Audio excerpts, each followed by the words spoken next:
The following unpublished clinical memoranda are reproduced from the appendices of selected historical cases in abnormal dreaming, edited by Kurt B. Maxwell, 1978. They derive from the private papers of Ronald Simons, M.D., and are presented as surviving fragments. Memoranda are approximately dated.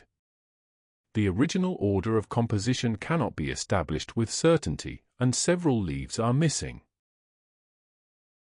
September 1900. Clinical Memorandum from the private papers of R. Simons, M.D. Patient H. The dream phenomenon should be reconsidered apart from neurasthenic fatigue alone. Fatigue is insufficient to account for the persistence and internal coherence described. Repetition in dreams is not in itself remarkable.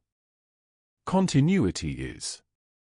The patient distinguishes clearly between interruption of sleep and termination of the dream. He reports resuming the same environment without confusion. Spatial descriptions are used consistently. Orientation appears stable. The patient corrects himself rarely, and when he does so the correction is conservative rather than elaborative. Diagrams examined again. They show internal consistency across states. There is no evident symbolic tendency. The patient does not assign personal meaning to locations.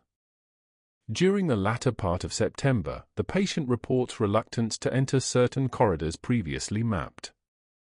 When questioned, he states that they are no longer empty. He declines to clarify further. Affect remains unchanged. When pressed for description, the patient's terminology shifts. Singular pronouns are replaced by plural, then corrected. This appears deliberate rather than confused. The patient displays irritation at the line of questioning. An attempt to frame the dream content as wish formation or displacement was rejected by the patient with unusual firmness.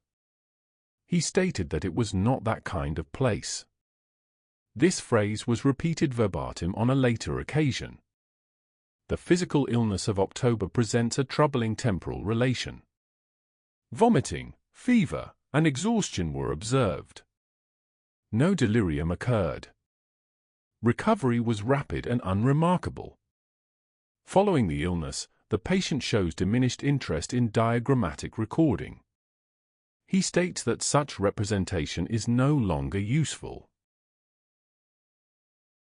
Late October 1900. Clinical Memorandum from the private papers of R. Simons, M.D.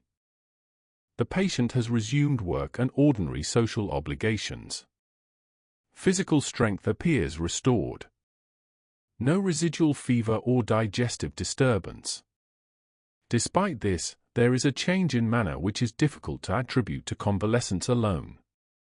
Emotional responses are reduced in amplitude. The patient is courteous, punctual, and attentive, but displays diminished interest in outcomes. Sleep continues to be occupied by the same dream environment. The patient no longer describes entry as involuntary. He states that he goes there when sleep begins. This phrasing is used consistently. I asked whether the environment itself had altered. He replied that alteration was the wrong concept. He stated that what had changed was his relation to it. When questioned regarding companionship, he acknowledged spending extended intervals in the presence of others. He declined to specify number or nature. He stated that description would be misleading. I attempted to reintroduce diagrammatic recording. The patient declined. He stated that representation was no longer necessary, as orientation was now implicit. At this point the patient remarked that time within the dream did not correspond to waking duration. He did not present this as remarkable. I noted no excitement, fear, or exultation during this interview. It is increasingly difficult to reconcile the patient's calm with the content of his reports. Further comment would require terms that are not clinically admissible. I therefore refrain. November 1900. Clinical Memorandum from the private papers of R. Simons, M.D. During interview, the patient made an incidental remark concerning an alteration in routine at his place of employment, stating that it would occur within several days. The statement was offered without emphasis and was not accompanied by explanation. Within the interval specified, a change of the general kind indicated did in fact take place. The correspondence was noted after the fact and is recorded here for completeness. On subsequent inquiry, the patient denied having reason to the statement from prior knowledge or observation.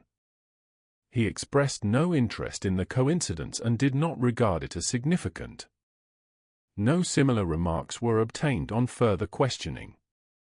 The patient did not volunteer additional instances. Such occurrences admit of ordinary explanations, including chance concurrence and selective recollection. In the absence of repetition or practical consequence, the observation is without diagnostic value. Early December 1900. Clinical Memorandum from the private papers of R. Simons, M.D. The patient reports cessation of the recurrent dream. He states that return is no longer possible. He does not describe this as a loss. Sleep is now continuous and untroubled. No nocturnal anxiety. No recurrence of the former fatigue. The patient's manner remains altered. Emotional expression is attenuated. He speaks readily but without emphasis. Matters formerly of importance to him are treated as settled. When asked whether the dream environment persists in memory, he replied that memory was an inappropriate term. He did not expand upon this statement. I inquired whether the termination was voluntary. He replied that the question did not apply. No disturbance of perception or judgment is observed. No exaltation. No depression. No fixed ideas. Conduct remains correct. The patient has expressed gratitude for my attention and has indicated that further consultation will not be necessary. In the absence of active symptoms, continued supervision is not justified. January 1901.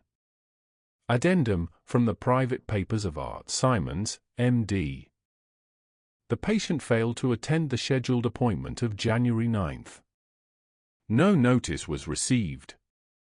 Inquiry at the patient's lodging yielded no information beyond the statement that he had vacated his rooms.